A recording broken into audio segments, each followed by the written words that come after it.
বিখ্যাত ইতিহাস শাস্ত্রবিদ ইবনে সাআদ লিখেছেন, নবুয়তের ৪র্থ সালের প্রথম দিকে বিবি আয়েশা জন্মগ্রহণ করেন।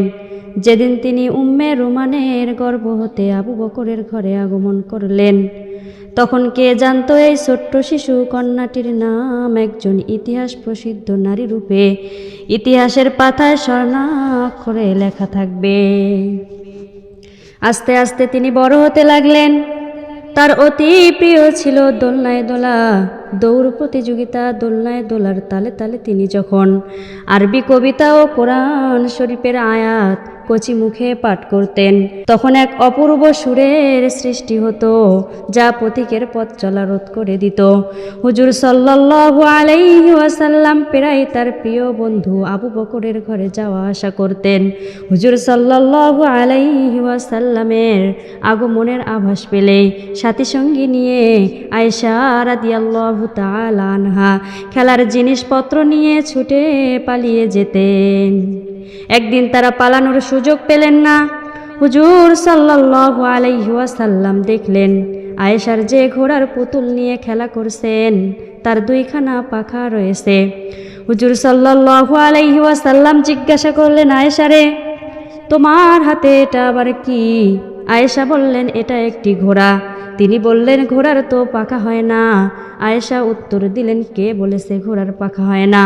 আপনার কি জানা নেই সুলাইমান আলাইহি ওয়াসাল্লামের ঘোড়ার পাখা ছিল? হুজুর সাল্লাল্লাহু আলাইহি ওয়াসাল্লাম আয়েশার এই অল্প বয়সের এমন উত্তর শ্রবণ করে হতবাক হয়ে গেলেন। একদিন আবু বকর রাদিয়াল্লাহু তাআলা আনহু শুনতে পেলেন তার শিশু কন্যা আয়েশা রাদিয়াল্লাহু তাআলা আনহা আরবি সাহিত্যের বিখ্যাত কবিলবিদের একটি কবিতা আবৃত্তি করছেন। আর এই কবিতাটি আবু বকর আয়েশার সামনে মাত্র একবার পাঠ করেছিলেন। কন্যার এই স্মৃতি শক্তি দেখে পিতার অন্তর খুশিতে ভরে উঠল। জিবরাইল আলাইহি ওয়াসাল্লাম আল্লাহর পক্ষ হতে কোরআনের আয়াত নিয়ে হুজুর সাল্লাল্লাহু আলাইহি ওয়াসাল্লামের খেদমতে উপস্থিত হতেন। পরক্ষণে উপস্থিত সাহাবাগণ তা মুখস্থ করে নিতেন। পিতার কাছ থেকে কোরআন শরীফের আয়াত শুনে তা মুখস্থ করে ফেলতেন। অথচ এই শিশু বয়সে শিশুরা কোনো কথাই মনোযোগ সহকারে শোনে না। কিন্তু আয়েশা এই অল্প বয়সে যাই শুনতেন তাই মুখস্থ করে ফেলতেন, তাই তার স্মৃতিপটে অঙ্কিত হয়ে যেত। কন্যার এই রূপ মেধা শক্তি দেখে আবু বকর রাদিয়াল্লাহু তাআলা আনহু আল্লাহর কাছে মোনাজাতে বললেন, মাবুদ গো, তুমি আমার এই শিশু কন্যার দীর্ঘ আয়ু দান করো, তার ওসিলায় আমাদের বংশের গৌরব তুমি বৃদ্ধি করে দাও। আল্লাহ পাক আবু বকর রাদিয়াল্লাহু তাআলা আনহুর এই দোয়াটি কবুল করেছিলেন। এর ফলে তার দ্বারা জগতে ইসলামের বহু জটিল সমস্যার সমাধান হয়েছে। মক্কার কাফেরদের অত্যাচার চরমে উঠলে মক্কায় অবস্থান করা হুজুর সাল্লাল্লাহু আলাইহি ওয়াসাল্লামের পক্ষে সম্ভব ছিল না। বাধ্য হয়ে তিনি মক্কা হতে মদিনায় হিজরত করলেন। এই সময় আয়েশা রাদিয়াল্লাহু তাআলা আনহার বয়স ছিল মাত্র 8 বছর।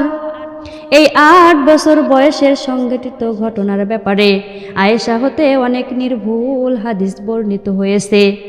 খাদিজা রাদিয়াল্লাহু তাআলা আনহা ইন্তেকালের সময় তার 4 কন্যাকে রেখে যান, 2 জন বিবাহিতা আর 2 জন অবিবাহিতা।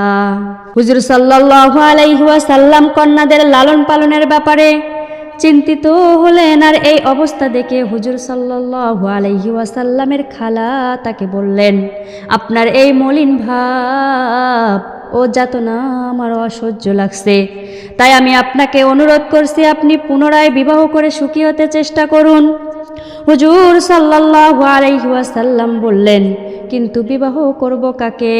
তিনি বললেন, আপনি অনুমতি দিলে কুমারী অথবা বিধবা যে কোনো প্রকার পাত্রী আপনার জন্য সংগ্রহ করতে পারবো।